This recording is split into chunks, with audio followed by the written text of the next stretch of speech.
A programação da UFPR-TV tem o apoio cultural da Itaipu Binacional.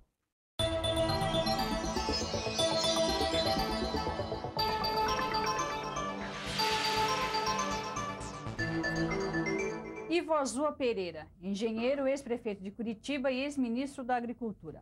Na década de 60, na sua gestão, a cidade de Curitiba começa a mudar de cara. Doutor Ivo, é um prazer recebê-lo aqui no programa Persona, da UFPR TV. Seja muito bem-vindo. E vamos voltar lá à década de 60, quando o senhor era prefeito. O senhor foi prefeito de Curitiba de 15 de novembro de 62 até 14 de março de 1967. A cidade já estava crescendo, precisava de um plano diretor. Como é que foi essa época, doutor Ivo? Ana Paula, em primeiro lugar, é uma honra muito grande receber aqui a UFPR TV e você e a equipe de vocês aqui da UFPR, porque eu sou ex-aluno e ex-professor da universidade. Sou membro da Associação dos Ex-Alunos e fui membro da comissão que festejou os 90 anos da universidade, a mais antiga do Brasil. Então, uma honra muito grande. Então, olha, termo paulista.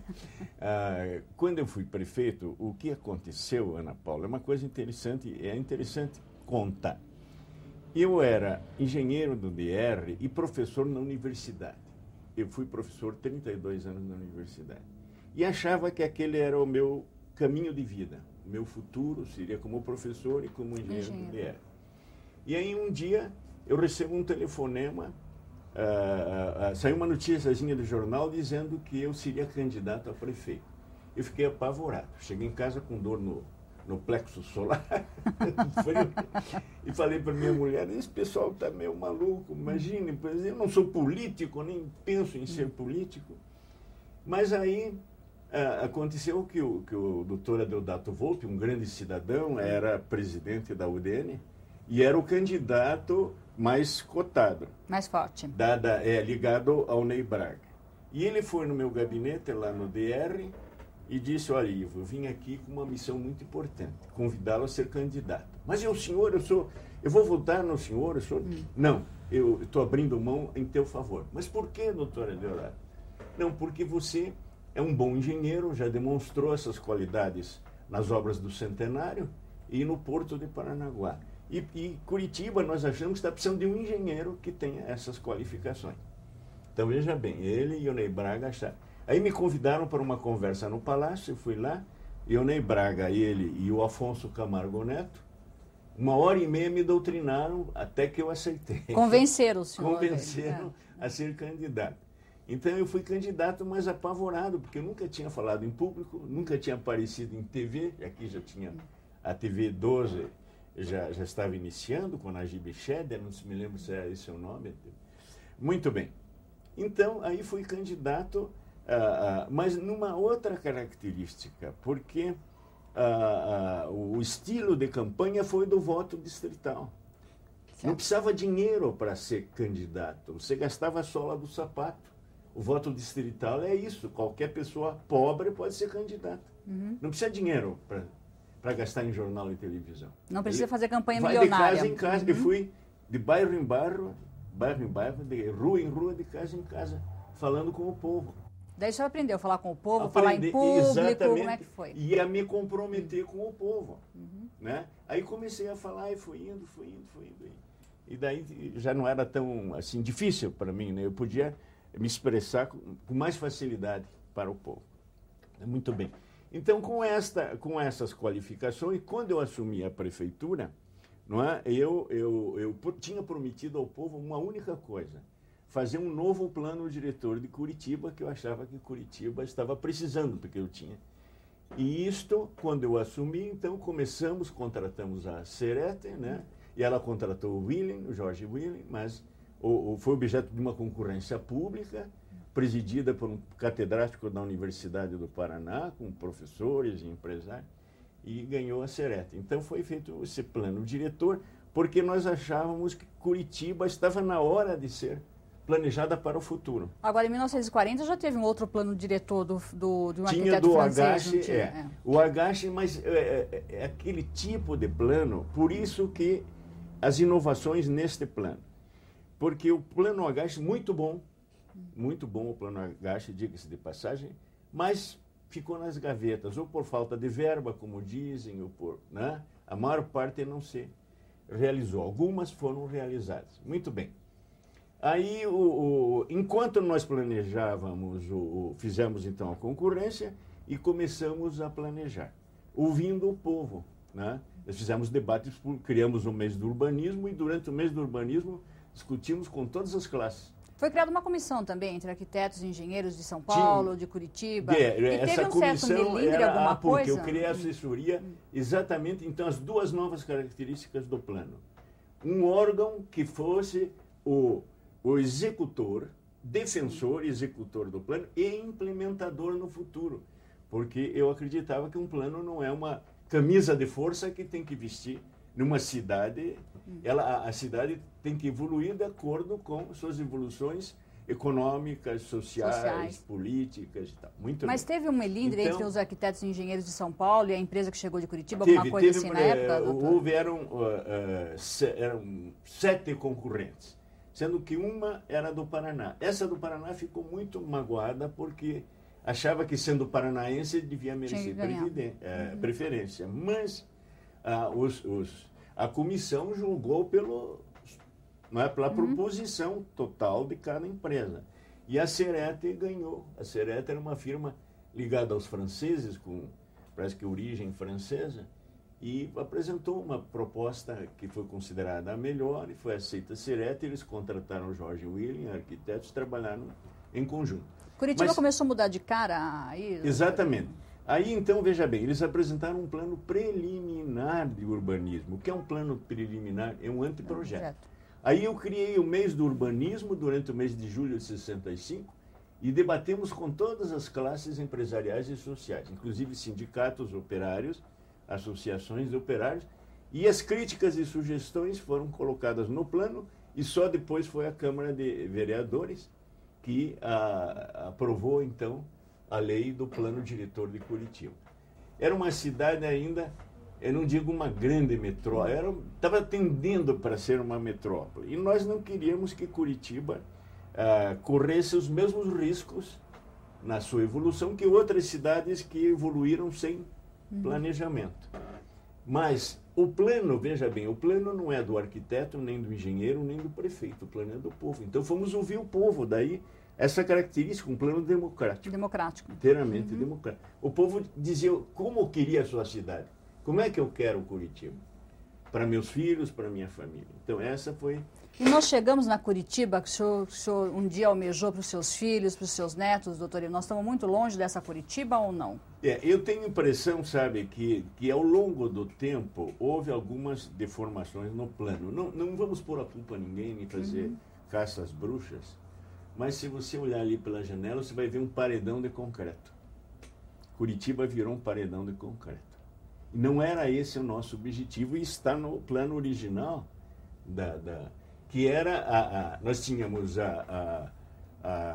o núcleo central da cidade, que seria onde seria desestimulado a máquina, o tráfego do veículo, né? Seria mais para pedestres, né? E as estruturais, que seriam então a norte e sul, aliás aqui essa vamos dizer assim, das Mercês, Bacaxiri, e a sul seria Portão, Guabirutuba, uma estrutural nesse sentido, tangenciando o núcleo central da cidade. Nessas estruturais, que seriam as linhas mais, vamos dizer, favoráveis a um futuro metrô, então nessas seriam construídas torres, não edifícios um colado no outro, como existem, que tiram a luz. Por exemplo, se você está em edifícios no centro da cidade, voltados para a parte sul da cidade, no inverno você não recebe sol. Sim. Não é? Então são apartamentos frios. Então o objetivo das torres era exatamente que cada torre fosse envolvida por uma parte de paisagismo, jardinamento, para as crianças brincarem, não ficarem o tempo todo emparedadas nos apartamentos, né? Então o objetivo era esse, cada edifício tipo torre, podia ser quadrangular, podia ser circular, mas uma torre. E em torno dela, praças, ajardinamento. Este foi o objetivo, está no plano, na lei inicial do plano, mas não foi cumprido. Não sei se os interesses imobiliários foram muito mais fortes do que o desejo do povo curitibano e dos políticos que sucederam. Mas está aí, você vê, quando você vem do aeroporto, também cidade de cara com paredão de concreto. Então não é a cidade que nós queríamos, a cidade é mais humana. Nós tínhamos Curitiba, mais alegre, mais humana, mais sorridente. Então, ela, nesse aspecto, eu acho que ela perdeu. O programa Persona de hoje está recebendo o engenheiro, ex-prefeito de Curitiba, ex-ministro da Agricultura, Ivo Azua Pereira. Voltamos já já.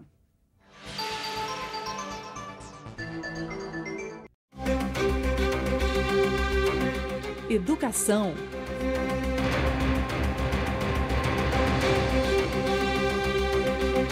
Cultura. Pesquisa. Tecnologia. Conhecimento. Informação. E cidadania.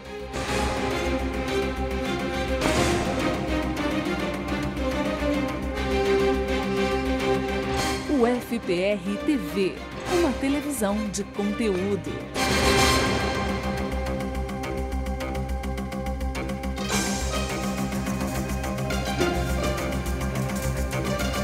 Diariamente no canal 15 da NET e 71 da TVA. Nos finais de semana em UHF, no canal 21. E a qualquer momento na Rede Mundial de Computadores, no endereço eletrônico www.tv.ufpr.br. O FPR TV, levando a Universidade Federal até você.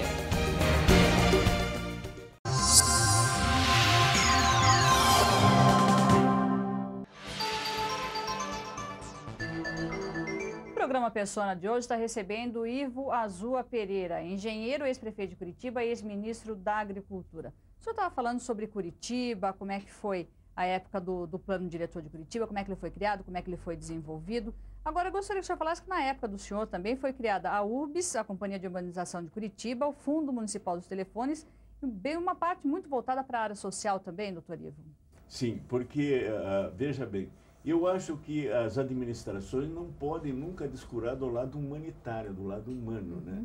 Então, nós já tínhamos indigentes pela cidade, pedintes, né? Já tínhamos favelas. Então, aí a criação da Coab CT para construir casas populares para eliminar as favelas. E construímos a Vila Nossa Senhora da Luz, dos Pinhais, teve uma repercussão muito grande no Brasil e fora, foram 2.500 casas populares na Vila Nossa Senhora da Luz dos Pinhais, criada como uma comunidade, com escola, com uma verdadeira subprefeitura para se dirigir, se auto-administrar, né?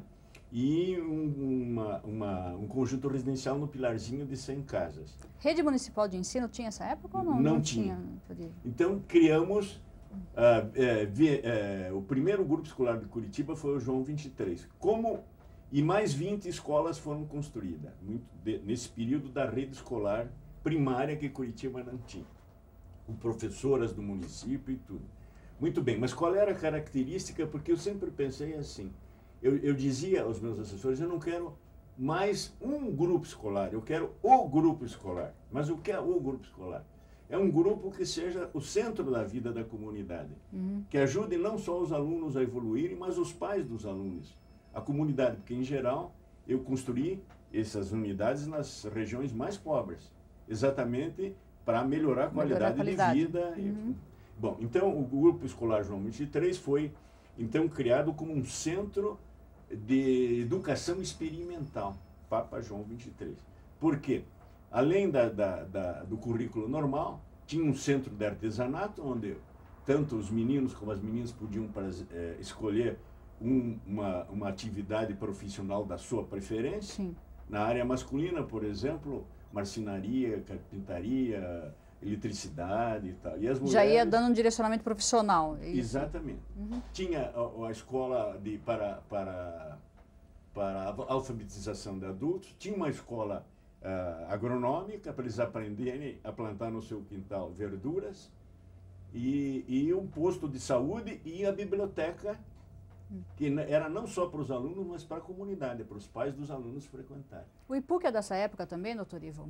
O IPUC é um pouco depois, não, é mais ou menos dessa época o IPUC. Porque nós queríamos a APUC, a assessoria, para acompanhar o plano e como é que se diz, familiarizar com o plano. E se apaixonar pelo plano. Isso que é importante quando você ajuda a criar, né? Como as mães, né? Você ajuda a criar. E depois, porque eu não podia criar o IPUC, porque dependia da Câmara. Então eu criei a APUC e mandei a mensagem para a Câmara. Quando a Câmara aprovou, aí extinguiu a APUC e ficou o IPUC. Mas então essa parte humanitária que você falou é muito importante. E a FREI, Fundação de Recuperação do Indigente. Então os indigentes que hoje perambulam pelas ruas pedindo, caídos nas calçadas, não existiam porque a FREI, a fundação, os apanhava, levava para uma fazenda que nós tínhamos aqui perto. Lá eles aprendiam, dentro da sua especialidade, a desenvolver uma profissão, se recuperavam e depois, do dinheiro que eles ganhavam com a venda dos seus produtos, metade ia para a conta deles na Caixa Econômica, para eles poderem voltar às origens, porque 78% vinha de fora de Curitiba, os indigentes. Eles vinham procurar emprego, não achavam e acabavam ficando em Curitiba. É.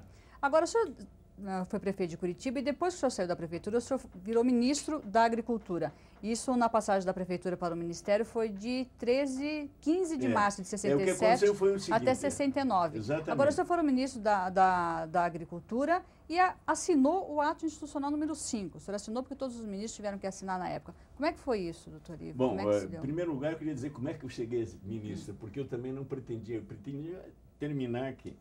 Mas o presidente Costa Silva veio a Curitiba e viu o que estava sendo feito em Curitiba. E se entusiasmou e pensou, a nossa agricultura precisa de um homem como ele, que não é só um planejador, é um executor. Um executor. Então ele brincava dizendo, eu quero não só um planejador, eu quero um fazejador. Ele me convidou 3 vezes. Eu neguei 2 vezes. Na terceira ele disse, se você não aceitar, o Paraná não vai ter ministro. Então, foi uma chantagem cívica, né? Aí eu tive que aceitar. E aceitei e percorri todo o interior, ouvindo os trabalhadores, que nem eu fiz na prefeitura aqui, né? Os trabalhadores rurais, os fazendeiros, para depois, então, planejar aquela Carta de Brasília, que ficou famosa, e que depois que eu deixei o ministério, os jornais davam depoimentos da USAID, da FAO e do CIAP, que era a Comissão Interamericana da Aliança para o Progresso, dizendo que o Brasil, nesse período, havia, graças à Carta de Brasília, havia dado um salto muito grande na produção dos principais produtos, por exemplo, arroz, feijão, milho, carne, algodão. O Brasil havia se tornado um dos principais produtores no mundo, graças à Carta de Brasília, por causa desse planejamento democrático, que envolve, entusiasma a todos, não é isso? E agora muito a parte política? Mas a parte política é a seguinte. Então, eu estava, o presidente Costa Silva me chamava de colonão. Ele disse que eu não era um ministro político do tipo dos outros, era um colonão. Ele, maneira simples, simplória a minha, né, que eu pretendi e eu acho que conservo até hoje. Mas então, eu vivia andando pelo Brasil, percorrendo o Brasil para conhecer a agricultura brasileira e estimular. Isso aí me consumiu, depois eu fiz um cálculo quando saí do Ministério da Agricultura. A extensão que eu havia percorrido dava 2 voltas à Terra. 2 voltas à Terra. Muito bem. Mas aí, numa dessas vezes, o presidente pediu, Ivo, está certo, você não vai fazer agricultura aqui em Brasília, atrás de uma escrivaninha. Sim, você não tem está certo. como. Mas nós precisamos de você agora porque estava havendo aquelas que hoje seria chamado terrorismo, né? Hoje se chama terrorismo. Mas invadiam bancos e farmácias e tal, para roubar dinheiro e roubar sei lá o que, né? Muito bem. E incendiavam carros e tudo. E nós estávamos numa reunião no Rio Grande do Sul, ele foi chamado então ao Rio, depois nos chamou, e para discutir a solução. Então houve a proposição desse AI-5. O meu voto está por escrito, foi gravado, Está gravado, então o que eu vou dizer é absolutamente a verdade. Né? Tem gravação disso, é fácil pegar na gravação. Então, eu concordei sob duas condições, porque era unanimidade, né? De que fosse curto para vencer.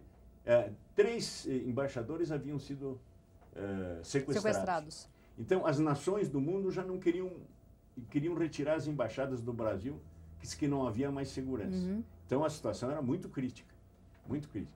Mas eu concordei desde que fosse curto prazo e o tempo suficiente para elaborar fazer uma constituinte. Foi a primeira vez que se falou em constituinte. Falar em constituinte, bem nesse período de regime militar, foi uma coisa complicada também. Até porque o AI-5 acabou com o Congresso, fechou o Congresso, tudo. O senhor estava falando uma constituinte? Acabava com o AI-5 e ia nos trazer o verdadeiro Estado, como eu chamava, brasileiro. Porque as nossas constituições, podem notar, vocês que são pesquisadores, estudiosos, são cópias de outras constituições do mundo, até da americana.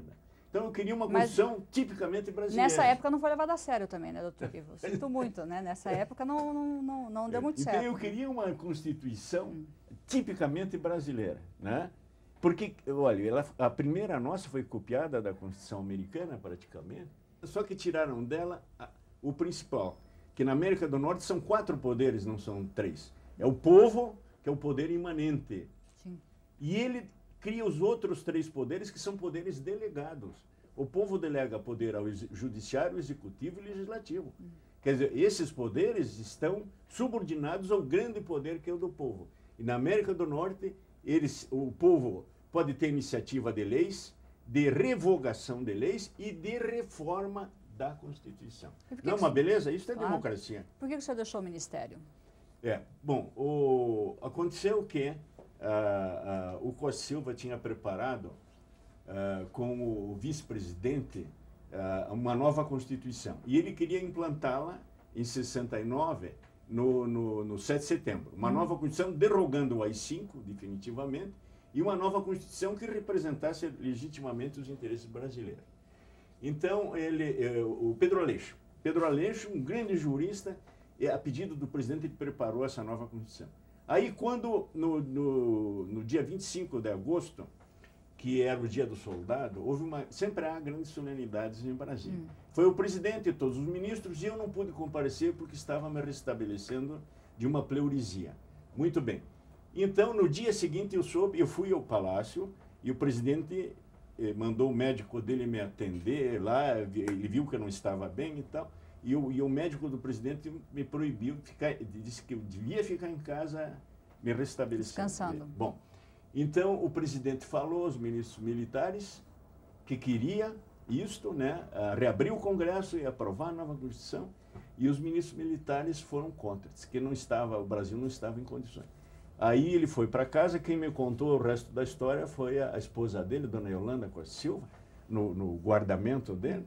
Ela disse que à noite ela ouviu barulho lá no banheiro, foi ver, ele estava em frente ao espelho, disse que assustado e fazia assim para ela, ele não conseguia falar, era o início do derrame, né? Daí ele não teve mais contato com ninguém, e depois então os ministros militares os 3 assumiram o governo, para indicar um novo presidente. Foi aí que eu pedi demissão, está no meu livro, tem a fotografia, né? Eu pedi demissão porque eu achava que não era o caminho, porque o Pedro Aleixo tinha sido escolhido por eles. Sim. Quem tinha que assumir era o Pedro Aleixo. Não é? O programa Persona de hoje está recebendo o doutor Ivo Azua Pereira, que é engenheiro, ex-prefeito de Curitiba e ex-ministro da Agricultura. Voltamos já já.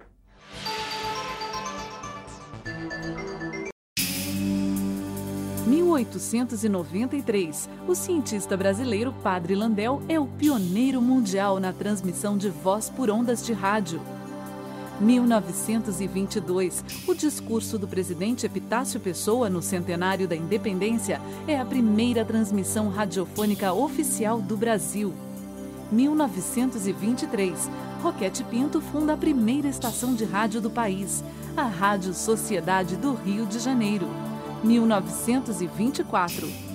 A Rádio Clube Paranaense, a terceira emissora do país, é a primeira a entrar no ar no Paraná.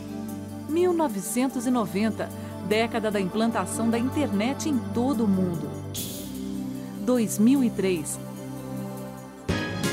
A Rádio UFPR da Universidade Federal do Paraná começa a transmitir via internet. É só clicar www.radio.ufpr.br para estar bem informado e escutar o melhor da música brasileira.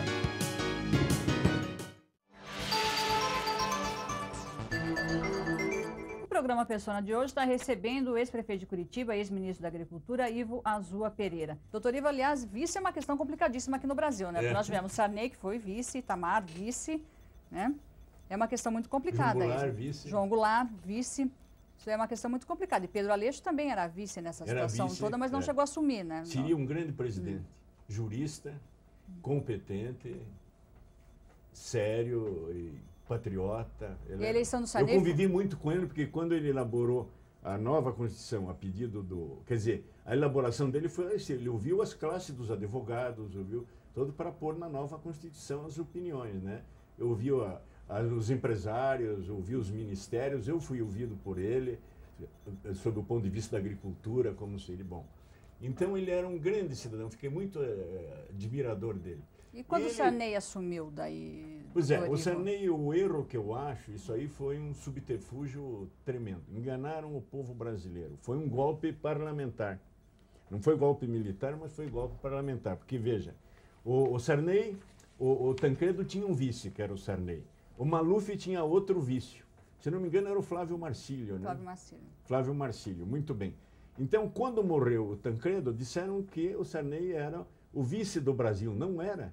É vice daquele presidente se fosse eleito. Como o Flávio Marcílio seria o vice do Maluf se fosse eleito. Então não havia o vice do Brasil.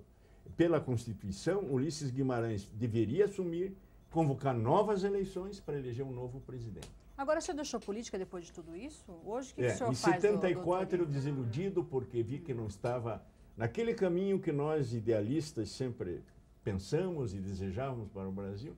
Em 74 eu saí da Arena. O presidente aqui do Paraná era um grande jurista também, foi deputado federal, foi senador. E daí eu fui a ele e pedi demissão da Arena.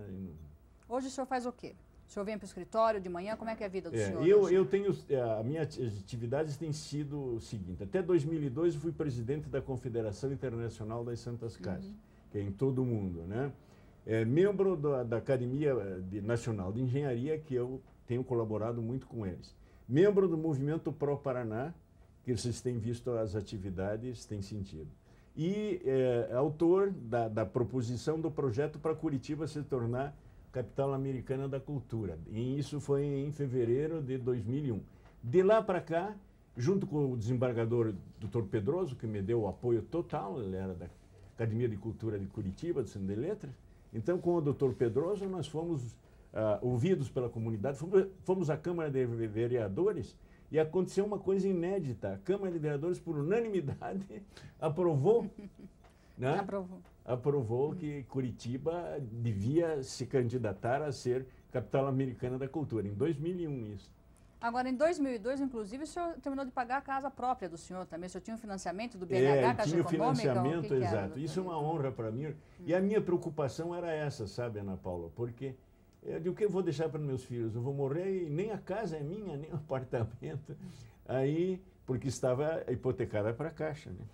Mas aí a Caixa apresentou um plano que aqueles já vinham pagando há não sei quantos anos, poderiam quitar tantas prestações e encerrar. Então foi o que eu fiz. O senhor só tem esse imóvel que o senhor quitou só agora? Só esse imóvel. O senhor está com 78 anos? 78 anos. 4 filhos? Quantos netos? Bom, quando eu era engenheiro do DR, eu, pensando nos meus filhos, tinha esses loteamentos longe de Curitiba e tal, então eu ia pagando a prestação, um lotezinho para cada um, né? Então, esses lotezinhos, um já recebeu, parece que tem um último ainda que vai receber agora. Mas são lotes baratos, longe. Agora, imóvel de residência minha, o único é esse aí. Então, foi um orgulho para mim, estive lá com a minha esposa, ter alguma coisa para deixar para a minha família agora. Existe ainda hoje esse político honesto, doutor Ivo, ou não tem mais? Como é que o senhor vê a política mas sabe hoje? O que é? Ela está muito corrupta, pouco honesta? Pela opinião, eu tenho visto as pesquisas que vocês fazem aí, os piores no conceito do povo são exatamente a classe política, falam até no judiciário, por ibope, por pesquisa, né? O povo é que expressa essa opinião, não é a opinião da gente. Então, eu acho que se deve respeitar muito a opinião do povo, que se governa para eles, sim, não é?